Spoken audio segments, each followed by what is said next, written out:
আসসালামু আলাইকুম। সৌদি আরবে এক সপ্তাহে গ্রেপ্তার 22,000 বিদেশি। বিস্তারিত জানতে সম্পূর্ণ ভিডিওটি মনোযোগ সহকারে দেখুন। তার আগে অবশ্যই আমাদের চ্যানেলটি সাবস্ক্রাইব করে পাশে থাকা বেল বাটনটি অন করে রাখবেন পরবর্তী ভিডিওর জন্য। সৌদি আরবে আবাসন, শ্রম ও সীমান্ত নিরাপত্তা আইন লঙ্ঘনের অভিযোগে এক সপ্তাহে 22,000 জনকে গ্রেপ্তার করা হয়েছে। দেশটির স্বরাষ্ট্র মন্ত্রণালয় জানিয়েছে,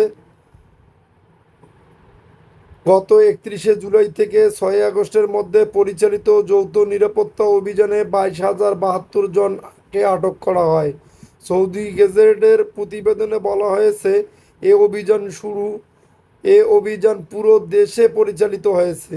গ্রেপ্তার হওয়া ব্যক্তিদের মধ্যে 13,833 জন আবাসন আইন ভঙ্গকারী, 4,624 জন সীমান্ত নিরাপত্তা আইন লঙ্ঘনকারী এবং 3,615 জন শ্রম আইন ভঙ্গকারী।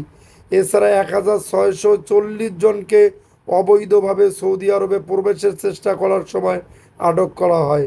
জানা গেছে তাদের মধ্যে 35% ইয়েমেন, 64% ইথিওপিয়া ও 1% অন্যান্য দেশের নাগরিক। পাশাপাশি 48 জনকে অবৈধভাবে দেশ ত্যাগের চেষ্টার সময় আটক করা হয়েছে। অভিযানে আরও 37 জনকে গ্রেপ্তার করা হয়েছে, যারা আইন ভঙ্গকারীদের পরিবহন, আশ্রয়, কর্মসংস্থান ও সহযোগিতায় লিপ্ত ছিলেন। এ নিয়ে সর্বমোট গ্রেপ্তারের সংখ্যা দাঁড়িয়েছে 23,630 জন, 20,601 জন পুরুষ ও 3,029 জন নারী। সবাই দেশটির আইনি প্রক্রিয়ার মধ্যে রয়েছে। গ্রেপ্তারকৃতদের মধ্যে 16,162 জনকে তাদের নিজ নিজ দেশের দূতাবাসে পাঠানো হয়েছে ভ্রমণ নথি সংগ্রহের জন্য। 3,136 জন টিকিট বুকিংয়ের অপেক্ষা এবং 11,058 জনকে ইতিমধ্যে দেশে ফেরত পাঠানো হয়েছে।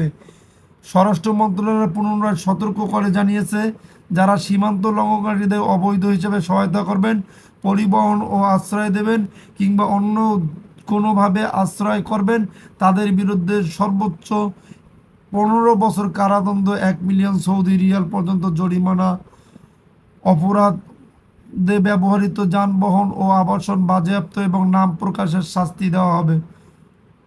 এই অপরাধকে দেশটিতে গুরুতর ও কলঙ্কজনক হিসাবে বিবেচনা করা হয় এবং এটি আটকযোগ্য অপরাধ। জনসাধারণকে অনুরোধ করা হয়েছে আইন ভঙ্গের জন্য পেলে মক্কা, মদিনা, রিয়াল ও পূর্বাঞ্চলের জরুরি সরকারি নম্বরে খবর দেওয়ার জন্য। যদি আপনাদের ভিডিওটি ভালো লেগে থাকে তাহলে অবশ্যই আমাদের চ্যানেলটি সাবস্ক্রাইব করে পাশে থাকা বেল বাটনটি অন করে রাখবেন পরবর্তী ভিডিওর জন্য।